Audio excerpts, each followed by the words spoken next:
বৃষ্টির দিনে সন্ধেবেলা একটু গরম গরম পকোড়া হলে মন্দ হয় না, কি বলো? আর সেই পকোড়া যদি হয় গন্ধরাজ চিকেন পকোড়া, তাহলে তো কথাই নেই, একদম সোনাই সোহাগা বলতে পারো। আশা করি বুঝতেই পেরে গেছো যে আজকে তোমাদের সাথে যে রেসিপিটা শেয়ার করতে চলেছি সেটা হচ্ছে গন্ধরাজ চিকেন পকোড়া রেসিপি। দুর্দান্ত স্বাদের এই পকোড়া এখনো একবারও ট্রাই না করে থাকলে একবার অবশ্যই ট্রাই করে দেখো। গন্ধরাজ লেবুর ফ্লেভারটা এই পকোড়ার মধ্যে ভীষণ ভালো লাগে। আর এই ফ্লেভারের জন্য প্রথমেই যেটা করতে হবে যে চিকেনের বোনলেস পিসেসগুলো নিয়ে তার মধ্যে এরকমভাবে গন্ধরাজ লেবুর জেসটা বের করে নেব।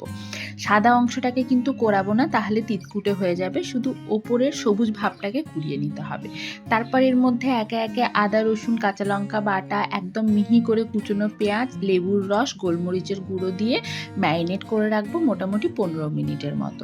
লেবুর রসটা কিন্তু অবশ্যই গন্ধরাজ লেবুর রসই দিও, এটা ফার্স্ট ম্যারিনেশন। এরপর সেকেন্ড ম্যারিনেশন করব ময়দা আর কর্নফ্লাওয়ার দিয়ে। যতটা পরিমাণ ময়দা নেব ততটা পরিমাণই কর্নফ্লাওয়ার নেব। আমি এখানে ওই 4 চামচের মতো ময়দা আর 4 চামচের মতো কর্নফ্লাওয়ার ব্যবহার করেছি।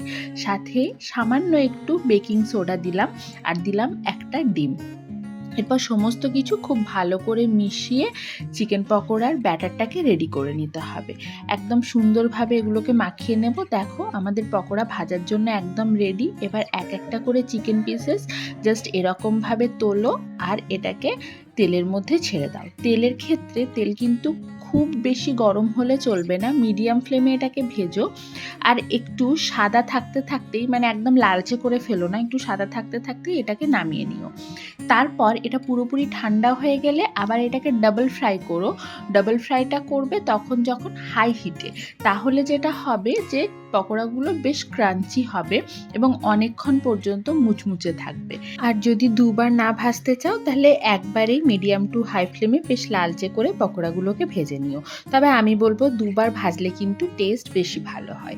এরকমভাবে সমস্ত পকোড়াগুলো এক এক করে ভেজে নাও আর একদম গরম গরম এটাকে সার্ভ করে দাও। ঠান্ডা হতে দিও না কিন্তু, তাহলে আবার এটা খেতে ভালো লাগবে না। আর সাথে আজকের এই একদম সিম্পল গন্ধরাজ চিকেন পকোড়া কেমন লাগলো সেটাও জানাতে ভুলো না।